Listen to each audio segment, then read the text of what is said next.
नमस्कार, मैं हूं आपके साथ मयंक। तो देखिए, एक बड़ी खबर, क्या ईरान पर अमेरिका के हमले का पहला प्लान फेल हो चुका है? क्या अमेरिका और ट्रंप ने जो पहला प्लान तैयार किया था ईरान पर हमले का, वो पूरी तरह से फेल हो गया? अब ये सवाल क्यों उठ रहे हैं, इसको समझने की ज़रूरत है।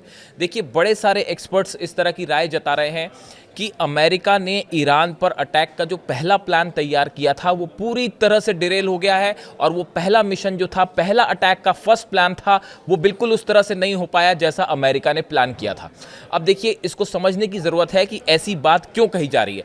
आप देखिए, पिछले कई दिनों से डोनाल्ड ट्रंप ये कह रहे हैं कि हम मदद भेज रहे हैं, हम हमला कर देंगे, लेकिन ये हमले नहीं हो पाए।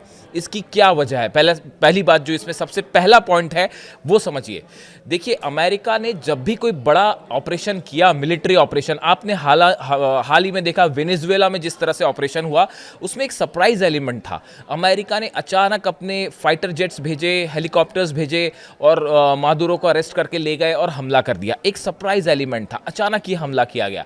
जब अमेरिका ने हमला किया था ईरान पर, देखिए पिछली बार जो 12 दिन की जंग थी, ईरान और इजराइल के बीच में जंग चल रही थी, इसी बीच अचानक अमेरिका के B-2 बॉम्बर्स फ्लाई करते हैं अमेरिका से, और ईरान के तीनों परमाणु ठिकानों पर, इस्फहान, नतांज और फोर्दो पर उन्होंने बमबारी करी और तुरंत वापस चले गए।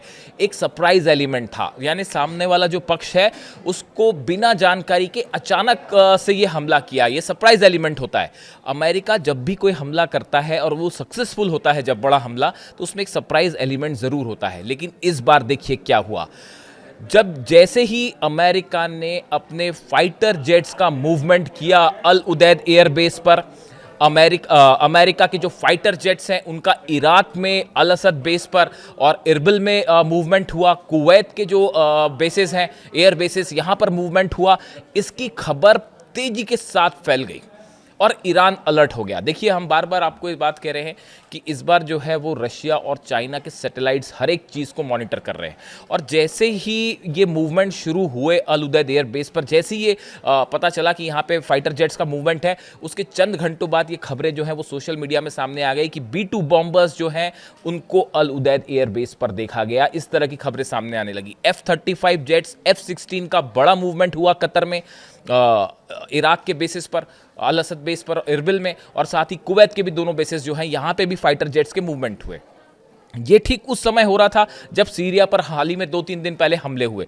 लेकिन ये जो एयर मूवमेंट है, इसकी जैसे ही खबर रूस और चाइना के सैटेलाइट्स के थ्रू बाहर आई, ईरान अलर्ट मोड में चला गया। ईरान ने अपने डिफेंस सिस्टम एक्टिव कर लिए। तुरंत ये खबर आ गई कि 500 खैबर मिसाइलें तैयार हैं, खुर्रम शहर मिसाइल्स तैयार कर दी गई हैं, और इनको सबको तैनात कर दिया गया, और 8 के 8 बेसिस पर निशाना लगा दिया गया है अमेरिका के, जो कि मिडिल ईस्ट के बेसिस है। यानी देखिए, जो सरप्राइज एलिमेंट होता है अमेरिका के हमलों में, वो इस बार ईरान को लेकर जो हालात हैं उसमें वो पूरी तरह से फेल हो गया। देखिए, वेनेजुएला में आप कर पाए, अमेरिका ने जो हमले किए वेनेजुएला में, वो सबको उसने हैरान किया, और अचानक ही बिना जानकारी के हमले हो गए। धमकी दी जा रही थी, लेकिन किसी को ये नहीं पता था कि कब हमला होगा, और वो अचानक से हमला हो गया, किसी को कानो कान खबर नहीं हुई। लेकिन इस बार ईरान के आसपास जो मूवमेंट है अमेरिकन फाइटर जेट्स का, इसकी जानकारी पूरे मिडिल ईस्ट में फैल गई, ईरान को हो गई, और ईरान ने अपनी सारी मिसाइलें तान दी। ईरान के जितने कमांडर्स हैं, चाहे एयरफोर्स चीफ हो, चाहे खामेनी साहब के एडवाइजर्स हों, या फिर उनके संसद के प्रमुख हो, सब ने सीधी चेतावनी दे डाली कि अगर एक भी हमारे ऊपर स्ट्राइक हुई तो 8 के 8 अमेरिकी जो बेसेस हैं उस पर सीधा हमारी मिसाइलों की बरसात हो जाएगी, और इजराइल का क्या होगा आप देखो। तो उसके बाद जो है, ये जो एक सरप्राइज एलिमेंट, एक जो जानकारी को छुपा के रख के अचानक अटैक करता है अमेरिका, ये वाला जो प्लान था वो इस हमले में संभव नहीं हो पाया, और इसीलिए कहा जा रहा है कि जो पहला प्लान था वो बुरी तरह से नाकाम उसमें अमेरिका साबित हुआ। जो सरप्राइज एलिमेंट था, देखिए एक बड़ी बात और है, अमेरिका का मैं पिछले वीडियो में भी बता चुका हूं, अमेरिका का कोई भी एयरक्राफ्ट कैरियर जो होता है वो अभी आसपास नहीं है। ना अब्राहम लिंकन है, ना हैरी एस ट्रूमन है।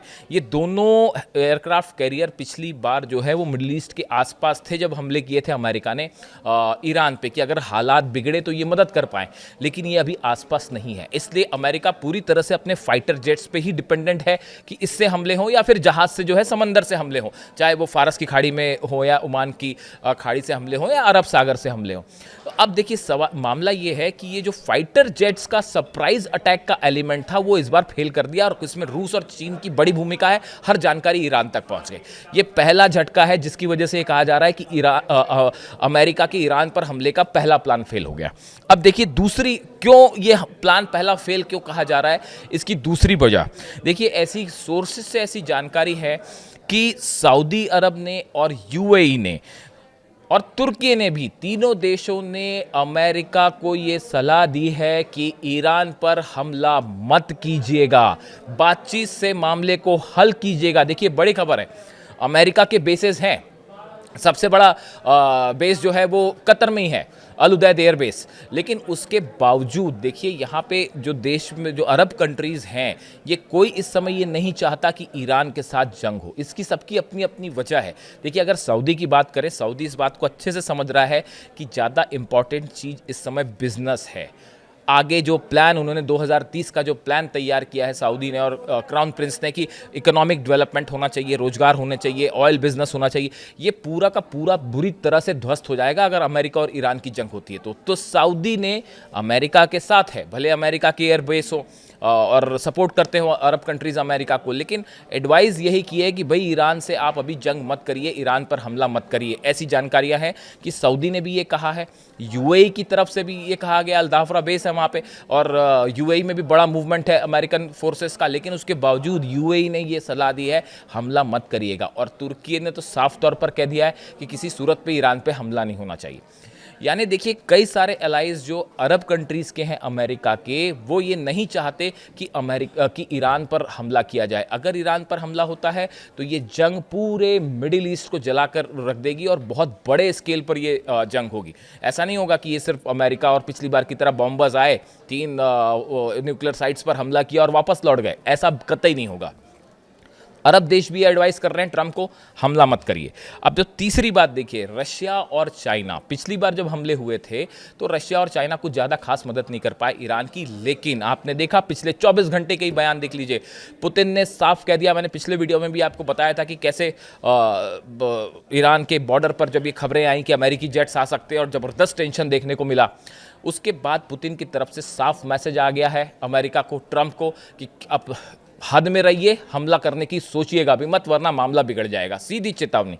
यानी रशिया इन्वॉल्व हो सकता है, खासकर वेनेजुएला के बाद, और चाइना की तरफ से भी, जिस तरह से ट्रंप ने कहा कि ईरान से व्यापार करने वाले देशों पर 25% टैरिफ लगेगा, उसके बाद चाइना इज ऑल्सो फ्यूरियस, वो भी गुस्से में है और उसने भी साफ ये संदेश दे दिया है कि किसी सूरत में ईरान पर हमला नहीं होना चाहिए, हम ईरान के साथ खड़े हैं।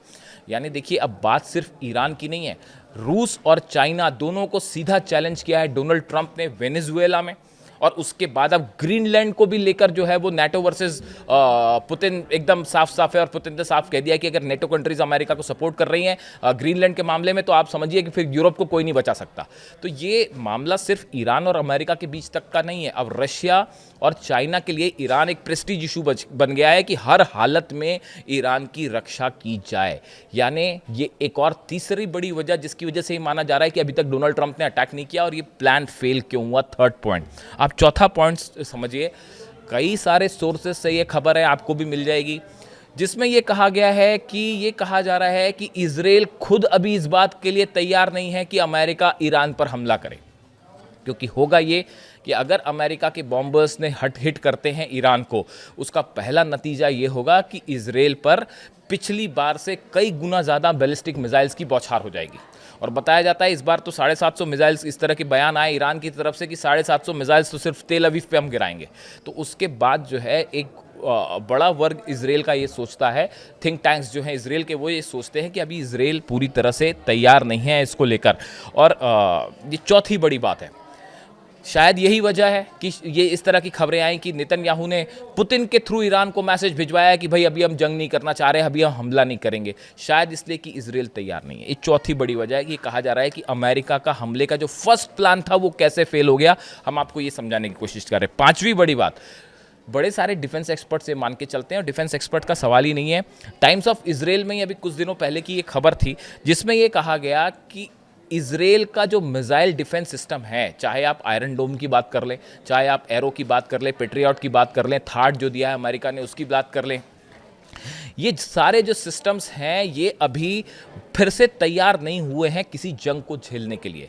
पिछली बार जब ईरान की मिसाइल्स गिर रही थी उस समय ईरान की एक मिसाइल को रोकने के लिए इजराइल को अपनी तरफ से 20-20, 25-25 आयरन डोम्स की जो एंटी मिसाइल्स हैं वो फायर करनी पड़ रही थी।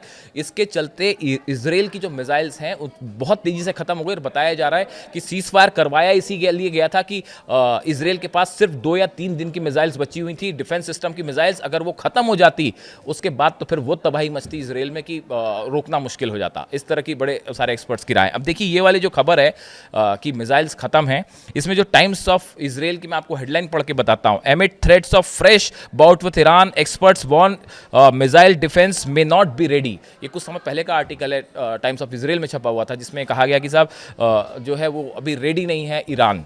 और इसके साथ ही इस तरह की भी खबरें आई कि ईरान जो है वो हर साल 3000 मिसाइल बनाने के लिए को रेडी है और करीब इस स्पीड से मिसाइल्स बन रहे हैं कि हर साल 3000 मिसाइल्स ईरान बना के तैयार कर ले, बैलिस्टिक मिसाइल।